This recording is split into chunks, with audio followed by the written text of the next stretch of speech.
अब आपको वही हम कह रहे हैं, भगवान कृष्ण आदमी है ना,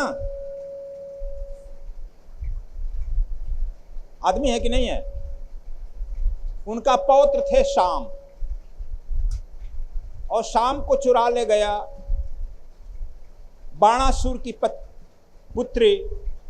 बाणासुर, सूर लगा है, इसका मतलब क्या? असुर कह देते हो। उत्तम कुल, ब्राह्मण है, श्रेष्ठ है, तपस्वी है, और भगवान शंकर का प्रिय है। जैसे रावण प्रिय था, उधर बाणासुर भी प्रिय है। उसकी राजधानी उखीमठ है। गया उखीमठ, हम तो कई बार गए हैं। उखीमठ में हम कुछ दिन रहे हैं। जब केदारनाथ बंद होने लगा कपाट, तो उनका परिग्रह जो है उखीमठ में पूजा होता है। उखी नाम पड़ा है उषा से, बाणासुर की राजधानी थी। शंकर जी से नजदीक है ना। और उनकी लड़की जो है मंत्र से अपनी सहेली के सहारे चुरा ले गई और महल में छिपाकर उनके साथ रहने लगी। कृष्ण के महल में हाहाकार मचा, लड़का गया कहाँ, नाती कहाँ गया, पौत्र है, रुक्मिणी का पौत्र है, उसी से खानदान चला है विष्णु वंशी। बताओ तो कैसे तुम्हारे नारायण पते नहीं चल रहा? क्या जी, नीरज जी टंट करेगा, फिर कहेगा कि कैसा है भगवान। नारद जी को बुलाया गया, नारद जी से पूछा गया कौन सभा जहां नारद सीबीआई के डायरेक्टर है ना, देव सभा के सीबीआई के डायरेक्टर है नारद। नारद जी से पूछा गया कि भाई कहाँ गया लड़का? कहा कि हमको पता है ना कहाँ है। तो कहाँ है? तो बताया कि बाणासुर की लड़की है उषा,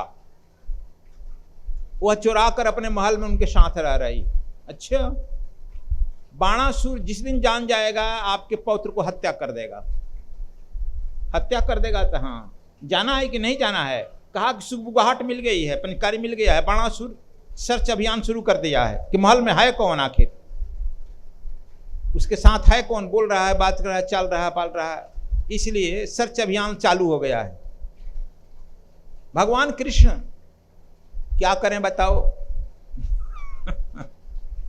अपनी फौज लेकर के, अब देखो कहाँ द्वारिका, कहाँ केदारनाथ। जब बद्रीनाथ से जाएगा ना, बद्रीनाथ से बीच से एक रास्ता आया है, वहां से जाएगा केदारनाथ।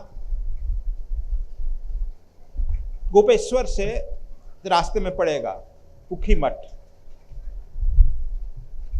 अब वहां पर चढ़ाई किए। यह बाणासुर ब्राह्मण था, ऋषि था, तपस्वी था, शंकर जी का वरदान था। उस रावण को तो 10 भुजा थी ना। कितनी भुजा थी? 10 भुजा थी। इसको 1000 भुजाएं हैं। अब बताओ कितना उसे मजबूत है, कितनी मजबूत है। तब तक से जब चढ़ाई किए तो पता चल गया बाणासुर को कि इनके लड़का को हमारे घर में छिपाया गया है। हमारी लड़की जो है इतने छोटे आदमी से शादी करना चाहती है, जिसका कोई अस्तित्व नहीं है, जिसकी कोई इज्जत नहीं, कोई प्रतिष्ठा नहीं मेरे सामने। मैं 1000 हाथ वाला हूं। यह लड़की कहाँ चक्कर में पड़ गई मूर्ख के। देखो, कोई भी अपने को इज्जत कम समझता है क्या? और ये देख खल आदमी की, जिसकी जो है ट्यूनिंग बिगड़ जाती है, एलाइनमेंट बिगड़ जाता है, सब समझना कि वो अपने इतने अहंकार हो जाता है कि आई एम द ग्रेट। आधा में मैं हूं, आधा में पूरी दुनिया। समझा? जिसको तुम राक्षस कहते हो इसका मतलब क्या, असुर कहते हो इसका मतलब क्या? उसका सूर बिगड़ गया। सूर तारतम्य बिगड़ गया है परमात्मा से, सूर बिगड़ गया है, असुर हो गया। तुम्हारा सूर परम चेतना से लगा हुआ है, तू संत है, सूर है, महात्मा है। सूर बिगड़ गया है। एक मुरली होता है, जब तुम ध्यान कर लेगा तो मुरली का धन सुनाए, अनाहत सुनाते हैं ना, मुरली का स्वर सुनाएगा। मुरली की सुरली स्वन जो है वही ओरिजिनल है। और उस मुरली के ताल देने के लिए ढोलक, झाल, हारमोनियम, तबला लगता है, सब उसको तब ताल देता है तो उसमें और 4 चांद लग जाता है। मुरली जो है ऊपर से नीचे खुला हुआ है, लेकिन ढोलक तो दोनों तरफ से बंद है मुंह। बंद है कि नहीं बंद है? तबला का भी बंद है, हारमोनियम का तो पूरा बंद है। मुरली चारों तरफ से ऊपर से नीचे खुली है, बीच बीच में खुली है। मतलब मुरली खुली किताब है, खुली हृदय की है, संत है, महात्मा है। लेकिन सब जब उसके साथ सुर देते हैं, ढोलक झाल हारमोनियम, कहते हैं कि मेरा मेरा ढोल है, मेरा है, देखो मैं बज रहा हूं, मैं बज रहा हूं। तब क्या हो जाएगा? सब अपना मैं करने लगेगा तो असुर हो जाएगा। असुर हो जाएगा मतलब तुम्हारा ट्यूनिंग खराब हो गई। अब ट्यूनिंग खराब हो गई तो असुर हो गया। अब समझ गए ट्यूनिंग? तब भगवान कृष्ण का तो ट्यूनिंग था ना, अटैक किए। पहले तो बाणासुर अपने चढ़ाई किया, कृष्ण से लड़ाई में जुड़ गया। जब देखा कि कृष्ण भारी पड़ रहे हैं तो फोन किया वहां से, केदारनाथ नजदीके है ना, केदारनाथ फोन किया, हेलो हेलो। भगवान शिव जी का फोन नंबर जानता है? दीक्षा में तो बता देते हैं यार, मोबाइल नंबर उनका 00193। सुबह सुबह 4 बजे से पहले करेगा तो भगवान शंकर जी अपने उठाते हैं। 4 बजे के बाद उनका गण आ जाता है, भूत प्रेत पिचास, हाँकनी डाकनी शाकनी, उनका वही स्टाफ है ना, आ जाएगा। बाणासुर हॉटलाइन से फोन किया, भगवान शंकर से पूछा क्या मामला है? कहा कि यहाँ पृथ्वी से एक आदमी आया है, हमसे युद्ध कर रहा है और उसका लड़का हमारे घर में बहुत दिन से छिपा है, बताइए ना ये क्या मामला है, चरित्र का क्या मामला? तब कहा कि तुम युद्ध में नहीं? कहा कि नहीं भगवान, बहुत हमारे आप गुरु हैं, बहुत जबरदस्त आदमी मालूम होता है। कहा कि तब? कहा कि सबको लेकर के आइए। कहा कि सबको मतलब उनकी पत्नी पार्वती है, लेकिन पार्वती के रूप में यहाँ नहीं चाहिए, पूजा नहीं करना है। तब दुर्गा जी आवे, दुर्गा अपनी, दुर्गा जी के देखते हैं ना, अपना अस्त्र शस्त्र अलग है, उनकी सेना अलग है, दुर्गा जी की सेना अलग है। कहा कि दुर्गा जी को फोन कीजिए, अपनी सेना के साथ आवे अपने, और कार्तिकेय जी अपने देव सेना के साथ आ जाए। और कहा कि भगवान ऐसे गणेश जी भी अपने सेना के साथ आ जाए। कहा पूरे परिवार को बुला लेगा? लेकिन जी भगवान, आप ही एक ऐसे हैं कि सबका अलग अलग सेना है, अलग अलग समूह है, और विपरीत परिस्थितियों में रहते हुए भी आप सम रहते हैं, इसलिए सब सेना आप अपनी सेना के साथ भी ले आइए। कहा कि हम भी अपने सेना के साथ आए। तो भगवान शंकर का रेजिमेंट का नाम जानता है? हाँकनी रेजिमेंट, डाकनी रेजिमेंट, पिचासनी रेजिमेंट, यही उनका रेजिमेंट का नाम है। जैसे तुम्हारे मिलिट्री का रेजिमेंट है ना, हाँकनी, डाकनी, साकनी, भूत प्रेत पिचास, इस बहुत सारे रेजिमेंट हैं उनके। भगवान शंकर भी अपना रेजिमेंट के लेकर पीछे पीछे दुर्गा जी पहुंची अपने रेजिमेंट को लेकर।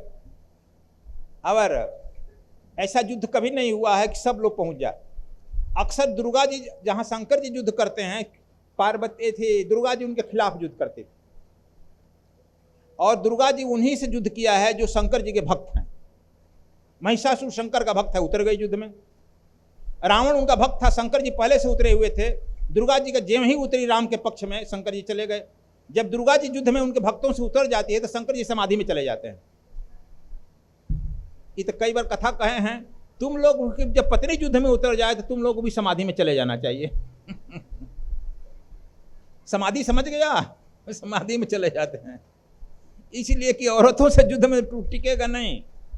जब तुम्हारी पत्नी घर में युद्ध में आ जाए तो तुम लोग को समाधि में चले जाना चाहिए। समाधि समझ गया? ध्यान में चले जाना चाहिए। शंकर जी कभी भी आमने सामने दुर्गा जी से खड़े नहीं हुए हैं। महिषासुर के यहाँ फोन आते रह गया, कहा कि नहीं, कह दो मैं समाधि में हूं। रावण के जब अंतिम हुआ, दुर्गा जी का शस्त्र लेकर राम उतरा, हमारे राम में है, मेरे राम जो लिखे, बार बार फोन कर रहा है कि भगवान क्या हो गया? तो कह दिए कि मैं अब समाधि में जा रहा हूं, मेरा समय संध्या का आ गया। अब दुर्गा जी के सामने उतरे, अब समझ गया। लेकिन इसीलिए कहे कि ऐसा मत कि दुर्गा जी उधर से चले जाए। इसीलिए बाणासुर जानता था, चतुर था, 1000 वाला था, तो बुद्धि भी ठीक थी, कहा कि सबको लेकर आना होगा। सब लोग युद्ध में आ गए। जब सब लोग युद्ध में आ गए तो भगवान नारायण कहे कि क्यों भोले बाबा आप कहां से आ गए? कहा कि मैं वचन दिया हूं, मेरा चेला है कि इसकी रक्षा करूंगा। कहा कि आप आए तो माता जी को क्यों ले आए? कहा कि यह भी आशीर्वाद दिया है। कहा कि भाई जी लोग को क्यों लाए? कहा कि इन लोग सब। अच्छा ठीक है, अब क्या करें? देखो, यही जो महान आदमी होता है, समस्या को अहोभाव से स्वीकार कर लेता है। अहोभाव का देखो ये निशानी है, कई बार बताएंगे। अहोभाव से जब अनुमत देगा तो वह समस्या आ जाएगी और स्वीकार करेगा, इस रास्ते से निकल कर चली जाएगी। कहाँ जाएगी? जो भेजा है उस पर चली जाएगी, तू बच जाएगा। इसीलिए किसी भी समस्या का अहोभाव से स्वीकार कर लो, तब कोई बात नहीं का एक डस्टबिन बना लो, उस डस्टबिन में अपने चला जाएगा समस्या। तुम उस समस्या को ले लेता है, फिर उसको लगता है जूझने, लड़ने, पूजने, मारने। कोई बात नहीं का केबिन बना लो, उसमें डालते जाओ। भगवान कृष्ण देखो परम चेतना से जुड़े हैं ना, स्वीकार कर लिए। अपने भाई के साथ, इनके भी भाई उतर गए युद्ध में, इनके भी लड़के थे, अनिरुद्ध था ना, इनके भी लड़के थे, इनके तो बहुत लड़के थे। कितने? जिसको 16,108 पत्नियां हैं और सबको 10 लड़का है, कम बेसी नहीं, 10 लड़के हैं। कितना हो गया?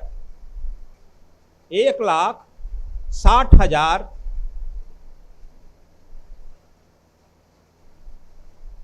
180 लड़के हो गए। सेना बढ़ती गई ना, युद्ध भयंकर छिड़ गया।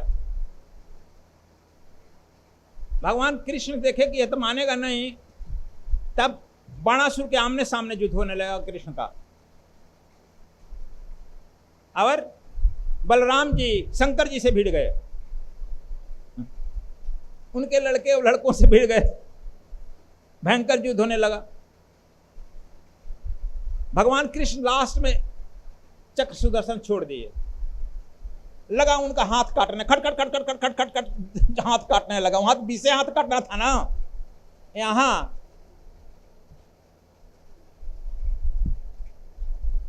998 हाथ काट दिए। खून निकलेगा नहीं निकलेगा? खून की धारा बह चली, 998 2 हाथ बच गया। लगा छटपटाने कूदने, तो शंकर जी देख करके जाकर कृष्ण के सामने खड़ा हो गए। खड़ा हो गए त्रिशूल रख करके। भगवान कृष्ण कहे कि त्रिशूल उठाइए, कहा कि त्रिशूल नहीं उठाना, युद्ध बंद करो। कहा कि युद्ध कैसे बंद करें? कहा कि तुम इसके सब हाथ तो काट दिया, कहा कि 2 तो छोड़े हैं। 2 हाथ काफी है। ये बहुत हाथ से अहंकारी हो गया है। कहा कि युद्ध बंद कर दो। कहा कि जब इच्छा हो चालू कर दो, जब इच्छा हो बंद कर दो। आप ही के मन से चलेगा भगवान। कहा कि हाँ युद्ध बंद कर दो। देखो हम त्रिशूल रख दिए हैं, दुर्गा जी भी रख दिया है, गणेश भी हट गया है, कार्तिकेय भी हट गया। कहे कि ठीक है, हम तो युद्ध प्रिय हैं नहीं, युद्ध मेरा इच्छा नहीं है, मैं तो अहिंसक हूं, हिंसा मेरी इच्छा नहीं है। अब कोई जबरदस्ती करता है तो उसे दमन करना पड़ेगा ना। कहा कि तुम्हारा नाती ने इसके घर में घुसा है। कहा कि तुम, हमारा नाती घुसा नहीं है, हमारे नाती को चुरा कर घुसाया गया है। अच्छा, हमको तो कहा कि नहीं आया है जबरदस्ती। कहा कि पूछिए, बुलाइए बाणासुर को, उसकी लड़की को बुलाइए, उषा को बुलाइए। शंकर जी कहे कि अरे उस लड़की को कैसे बुलावें भाई? कहा कि दुर्गा जी को कहिए जाकर पूछें। दुर्गा जी गई, उषा से पूछी क्या मामला है? कहा कि हम लोगों का प्रेम चल रहा है। प्रेम पर मैटर है। कहा कि प्रेम है तब तो हम कुछ नहीं बोलेंगे। तो कौन ये आया है कि तू लाई हो? कहा कि नहीं हम लाए हैं।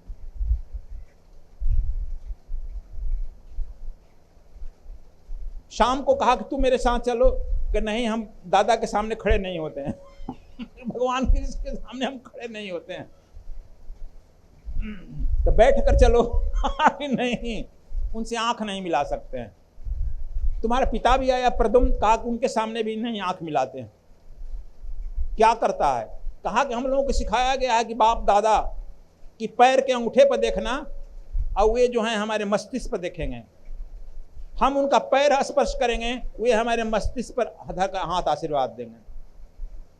देखो यह है, तुम लोग यह सीख लो, भारतीय परंपरा यह है।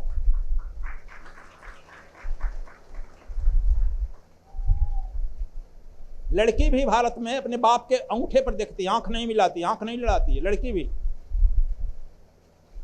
पैर पर देखती है और बाप उसके मस्तिष्क पर हाथ रखता है। हाथ से ऊर्जा निकलती है, जब उसके मस्तिष्क पर हाथ रखेगा तो आशीर्वाद जाएगा, लड़का लड़की फल फूल जाएगा, आशीर्वाद हो प्राप्त हो जाएगा।